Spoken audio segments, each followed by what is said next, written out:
My name is Claire Anderson, and the last time I stood in front of my childhood home, I wasn't holding a suitcase. I wasn't carrying boxes. I wasn't leaving. I was holding a set of keys. Keys that belonged to the house my parents had already promised to my younger brother. A house they thought I had lost. A house they believed would never be mine. 3 months earlier, my mother looked me straight in the eyes and said something I still remember word for word. "Claire, you're strong. You'll figure things out. Your brother needs this more than you do." Then she handed my brother an envelope containing $16,000. And she told me I should start looking for somewhere else to live. I stood there in my parents' kitchen. The same kitchen where I had baked birthday cakes as a child. The same kitchen where my father taught me how to make pancakes every Sunday morning. And I listened as my own family discussed my future, without asking me what I wanted. My brother, Michael, smiled like the decision had already been made. Like my years of helping my parents didn't matter. Like the weekends I spent repairing that house didn't matter. Like every sacrifice I made disappeared the moment money entered the conversation. But what they didn't know was that I had been keeping one secret. A secret my father left behind. A secret that would completely change who actually had the right to that house. I didn't tell them. I didn't argue. I didn't fight. Because sometimes the strongest move you can make is not reacting when everyone expects you to break. Sometimes silence is not weakness. Sometimes silence is the final piece of a plan. And my family was about to discover that they had been celebrating a victory that never belonged to them. Welcome back to Real Drama Story, where family secrets unfold and quiet decisions change everything. If you are new here, drop a comment and subscribe. Now let's get into it. My childhood home. I grew up in a quiet neighborhood outside Columbus, Ohio. Our street was the kind of place where neighbors knew each other's names, where people waved while mowing their lawns, where children rode bicycles until the streetlights came on. And at the center of my childhood was a small blue house with white windows. That house was never luxurious. The kitchen was outdated. The floors made noise when you walked across them. The backyard fence needed repairs almost every year. But my father always said something that stayed with me. "Claire, a home isn't measured by how much it costs. It's measured by how much love it holds." My father, Thomas Anderson, was a construction supervisor. He spent his entire life building things. Buildings, furniture, relationships. He believed everything had a foundation. A weak foundation could destroy the strongest looking structure. And he always reminded me that families work the same way. My mother, Susan, was different. She was organized, careful. She cared about what people thought. She wanted our family to look perfect from the outside. And for many years, I thought we were. But looking back now, I realized some cracks had been there for a long time. They were just hidden under fresh paint. My brother Michael was 5 years older than me. He was charming, confident, the kind of person who could walk into a room and make everyone feel like they had known him forever. People loved him. My parents loved him. And I loved him too. That was the complicated part. Because family problems are rarely simple. Michael wasn't someone who woke up every morning trying to hurt people. He wasn't a movie villain. He was just someone who learned that people would always rescue him. When he lost his first job, my parents helped him. When he made bad financial decisions, my parents helped him. When he needed another chance, my parents gave him one. Over and over again. But whenever I needed something, the answer was different. "Claire, you're responsible. Claire, you'll manage. Claire, you don't need as much help." At first, I saw those words as compliments. I thought being independent was something to be proud of. But slowly, I realized something painful. Sometimes people praise your strength because they plan to depend on it. The biggest change happened when my father became sick. It started slowly. A few doctor appointments. A few more medications. A few days where he seemed more tired than usual. I became the person who drove him to appointments. I organized his paperwork. I fixed small problems around the house. The broken cabinet. The leaking sink. The old heating system. I was there. Not because I expected anything. Because he was my father. Because love was never supposed to be a business transaction. But Michael started appearing more often. At first, I was happy. I thought maybe he finally wanted to spend time with Dad. Maybe illness had reminded him what mattered. But then I noticed something. Most of his conversations ended with the same questions. How much is the house worth now? Have you thought about what mom will do later? Who is going to handle everything? Questions that sounded normal until you heard them enough times. Then one evening, something happened that I never forgot. My father and I were sitting on the back porch.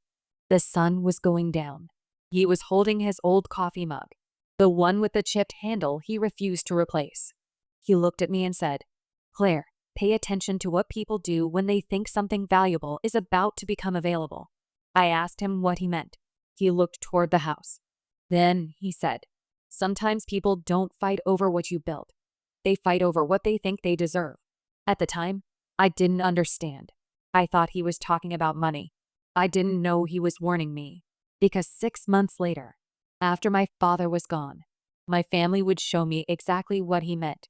And the first sign came from a conversation my mother thought I would never hear. After my father passed away, the house felt different. Not because anything had physically changed.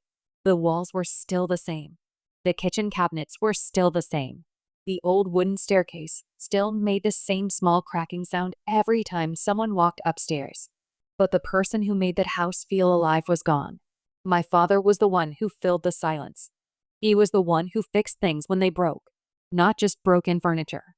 Broken moments too. Without him, every room carried a memory. The chair where he used to read the newspaper. The garage where he taught me how to use tools. The backyard where we planted a small maple tree when I was 10. I spent the first few months after his death helping my mother. I handled the paperwork.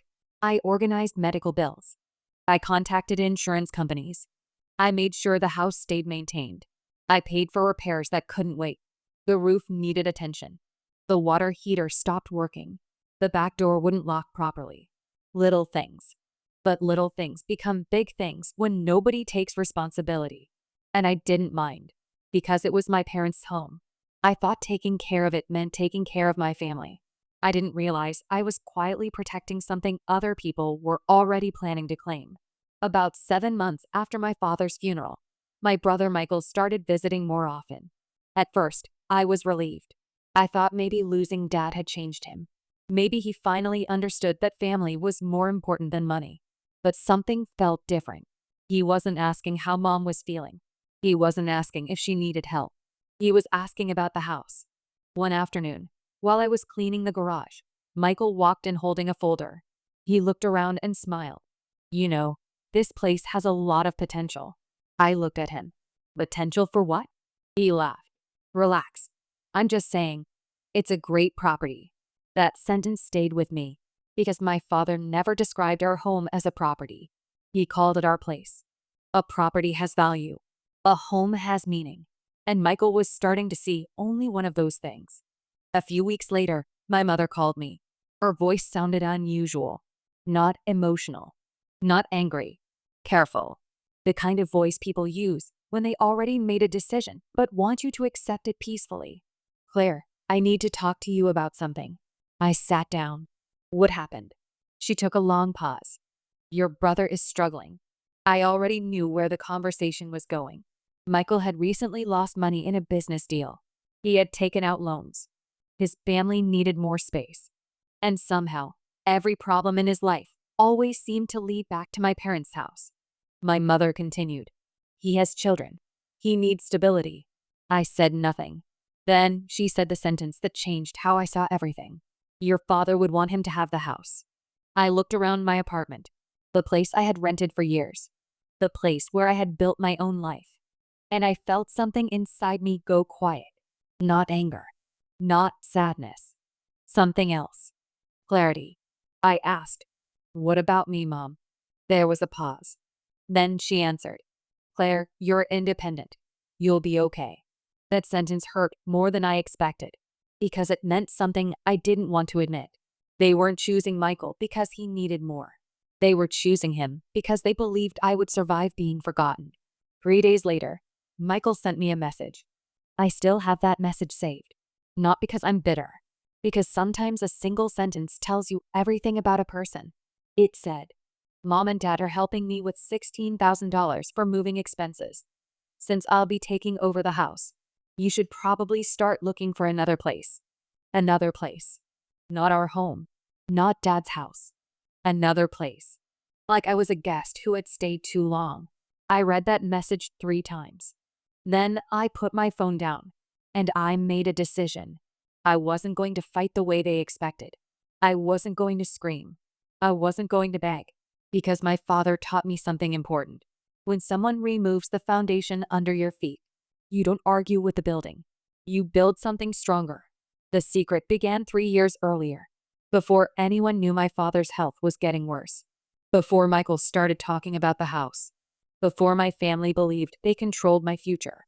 My father had asked me to meet him after work one Tuesday afternoon. I remember it clearly. It was March 12th, 2021. We sat inside a small attorney's office downtown. I was confused. I asked him, "Dad, what is this about?" He looked at me and smiled. "You'll understand soon." The attorney placed a folder on the table. Inside were documents. Legal documents. My father had created a private agreement connected to the house. At first, I didn't understand what I was reading. But then the attorney explained. My father had placed a purchase option agreement on the property. The agreement gave me the legal right to purchase the house at a fixed price of $185,000 before March 12, 2026. The market value didn't matter. If I chose to buy it within that period, the agreement protected my right. My father had also included something else. Every major repair I personally paid for would count toward the purchase amount. The total credit was calculated at $8,240. The roof repair, the plumbing work, the electrical updates, everything I had paid for. My father had kept records.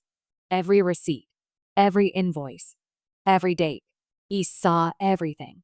Then he looked at me and said, "Claire, I don't know what will happen after I'm gone, but I know you're the one who protected this place." I asked him, "Why didn't you tell Michael?" He became quiet. Then he answered, "Because sometimes people reveal their intentions when they think nobody is watching." I didn't know those words would become the most important lesson of my life. For the next several months, I quietly prepared. I saved money. I contacted lenders. I reviewed every document. I didn't tell my mother. I didn't tell Michael. Not because I wanted to surprise them, because I needed to know something. I needed to know who they were when they thought I had lost. And while they were planning where I would move, I was planning how I would keep the home my father built. Then came the day I received the final approval letter. The date was June 7, 2026. The purchase was approved. The house would legally become mine. But before I could reveal anything, my mother announced a family dinner, a celebration. She said she wanted everyone together because Michael was going to share big news. I already knew what that news was, but they didn't know. I had my own announcement, and mine would change everything. The family dinner was held at a restaurant called the Oak Room. My mother chose the place because she loved elegant settings. Soft lighting, white tablecloths, perfect pictures. She always believed important moments should look beautiful from the outside. That night, she wore the necklace my father bought her on their 25th anniversary. I noticed that. And for a moment, I almost forgot everything. Because before the arguments, before the money, before the house became a battlefield, she was my mother. The woman who held my hand when I was afraid. The woman who stayed awake when I was sick. The woman who once told me I could become anything I wanted. That was the hardest part about family betrayal. The person hurting you is often someone you still love. When I arrived, everyone was already there. My mother, my brother Michael, his wife Rachel, my uncle Robert, a few family friends. 22 people in total. I sat quietly at the end of the table. I didn't come there to create a scene. I didn't come there to embarrass anyone. I came because I wanted to hear them say it. I wanted to see how confident they were. Sometimes people reveal the truth when they believe they have already won. Dinner started normally. People talked about work, the weather, old family memories. Then Michael stood up. He tapped his glass. Everyone became quiet. "I just want to say how grateful I am," he said. My mother smiled proudly. He continued, "Mom and Dad's house is going to be the perfect place for my family." There it was. The sentence I expected. But hearing it out loud felt different. He wasn't saying the house. He was saying, my house. Then he started explaining his plans. I'm thinking about renovating the kitchen first. First time. Then he said, the backyard will be great for the kids. Second time. Then, I want to turn Dad's office into a gaming room. Third time. Then, the neighborhood is perfect for us. Fourth time. By the end of dinner, Michael mentioned the house 7 different times. 7 times. Not once did he say, Claire, what do you think? Not once did he ask, what about your memories there? Because in his mind, the decision was already finished. The house was no longer a family home. It was an asset. My mother eventually looked at me. Claire, we know this is a big change for you. Everyone became quiet. I looked at her. What do you mean? She reached across the table. You're strong. You always have been. That sentence again. The same sentence people use when they want you to accept pain quietly. Then Michael smiled. You'll find something better. Maybe a nicer apartment. I looked at him, and I realized something. They truly believed they were helping me. They had created a story in their minds where they were the generous ones, and I was simply supposed to accept less. The waiter brought dessert. Everyone was relaxed. Everyone thought the difficult conversation was over. But it wasn't, because I was still sitting there, and I was carrying something they didn't know existed. I waited. I waited until everyone had finished speaking. Then I placed my fork down. Slowly. Calmly. My Uncle Robert looked at me. He knew something was different. Claire? I reached into my purse. I removed a plain white envelope. No dramatic folder. No raised voice. No anger. Just paper. I placed it in the center of the table. Michael looked confused. What is that? I answered. Something that should have been discussed before plans were made. He opened it. The first page was the purchase option agreement. The second page was the closing statement. The third page was the ownership transfer. His smile disappeared. Slowly, like a light turning off. My mother picked up the papers. Her eyes moved across the page. Then she stopped. Claire. Her voice changed. What is this? I looked at her. The house belongs to me. Nobody moved. Nobody spoke. The entire table became silent. The kind of silence where you can hear people thinking. Michael laughed. But it wasn't a confident laugh. It was nervous. That's not possible. I nodded. I knew you would say that. He looked at the documents again. No, Mom told me the house was going to be mine. I answered. Mom gave you permission to believe that. The legal documents said something different. His face became serious. You knew about this? Yes. For how long? Since March 12, 2021. My mother looked shocked. Your father never told us. I looked at her. Dad created the agreement because he wanted his wishes protected. Then came the first reaction. Anger. Michael pushed his chair back slightly. So you just waited until now to tell us? I stayed calm. I waited until the truth mattered. He shook his head. This is unbelievable. I looked at him. No. What's unbelievable is that everyone planned my future without asking me. Nobody answered. Because everyone knew that was true. Then came the second reaction. Manipulation. Michael lowered his voice. Claire, we're family. Those words. Family. A word people often remember when they need something. I said, yes, we are family. That's why I expected honesty. He looked away. Then came the third reaction. The tears. My mother started crying. I never wanted to hurt you. And I believed her. That was the painful part. Because sometimes people hurt you while convincing themselves they are doing the right thing. She wasn't evil. She was someone who made a choice. And choices leave marks. My Uncle Robert finally spoke. He had been quiet the entire night. He looked at Michael. Your father spent 30 years building that house. Then he looked at me. And Claire spent years protecting it. He paused. But Michael, you spent months deciding what you would do with it. The words landed harder than any argument could have. Because they were simple. And true. I explained everything. The agreement date. March 12, 2021. The deadline. March 12, 2026. The purchase amount.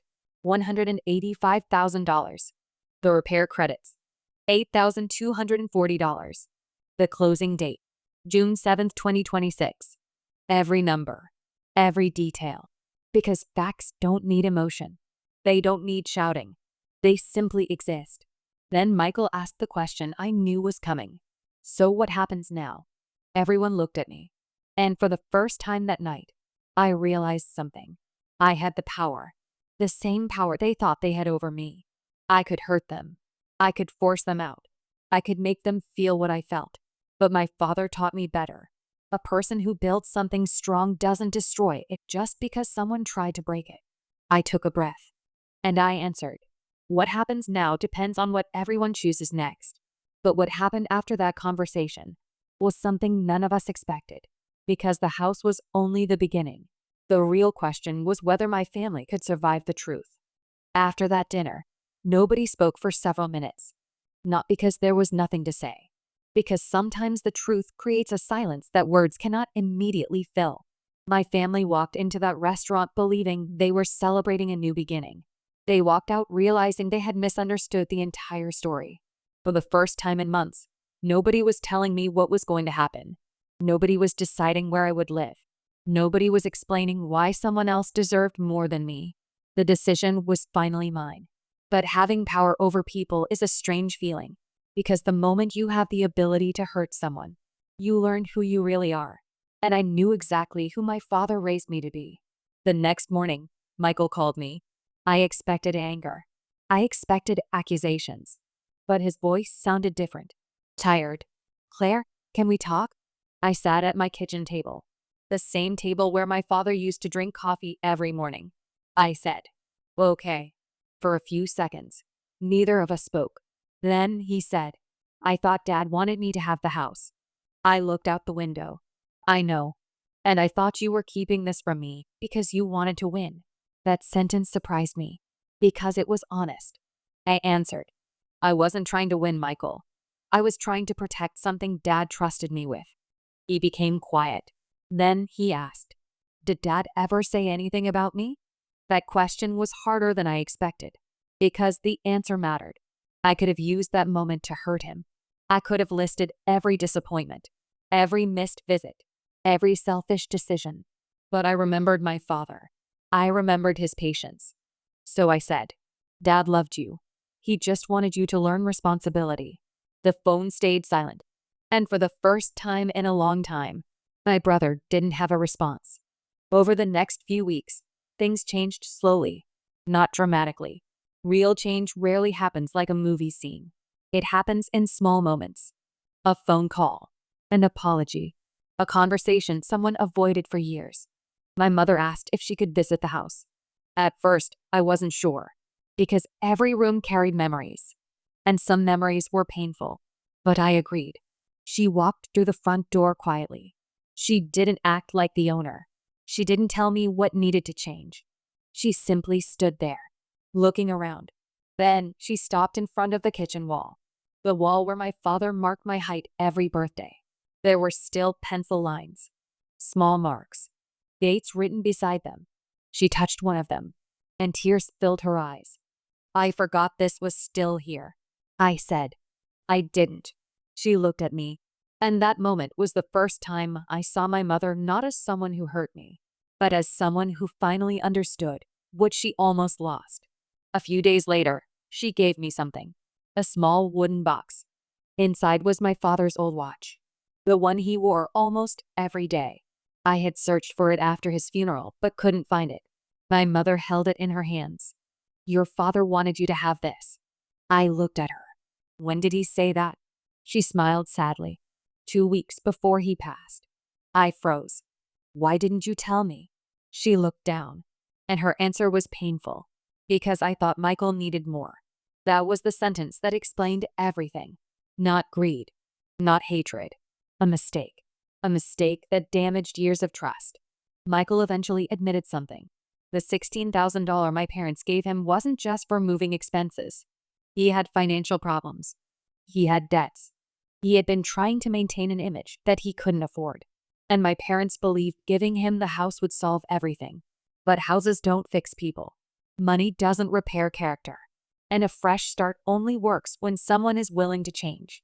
6 months later, Michael paid back $4,000 of the money he received. He apologized. Not perfectly. Not with a dramatic speech. Just a simple sentence. I should have asked you what you wanted instead of deciding what you deserved. And that meant more than any expensive gift. Because accountability is rare. My mother moved into a smaller apartment about 10 minutes away. She visits often. Sometimes we have coffee. Sometimes we talk about Dad. Sometimes we sit quietly. And I've learned something. Forgiveness doesn't mean pretending nothing happened. It means choosing not to carry the weight forever. The house stayed in my name. The mortgage payment is $1,243 every month. Every payment reminds me of the same lesson. Not that I defeated my family. Not that I proved them wrong. But that I respected myself enough to stand where I belonged. 1 year after I bought the house, I found something in the attic. An old envelope. My father's handwriting was on the front. It said, "For Claire." My hand shook when I opened it. Inside was a short letter. Only a few paragraphs. He wrote, "Claire, if you are reading this, things probably became complicated. Life has a way of testing families when emotions and money mix together. Remember this. Never measure your worth by what someone gives you. Measure it by what you build, what you protect, and who you become." I read that letter several times. Because my father understood something before I did. The house was never the real inheritance. The lesson was. Looking back now, I realized something important. My family thought they were taking something from me. A house. A place. A piece of my father. But they couldn't take what mattered most. The memories. The lessons. The strength I learned from someone who loved me. For months, I believed I had lost my family. That maybe what I really lost was the illusion that my family was perfect. And sometimes losing an illusion is the first step toward finding the truth. This was never about getting revenge on the people who underestimated me. It was about building a life so strong that nobody else could decide my value. This is not revenge.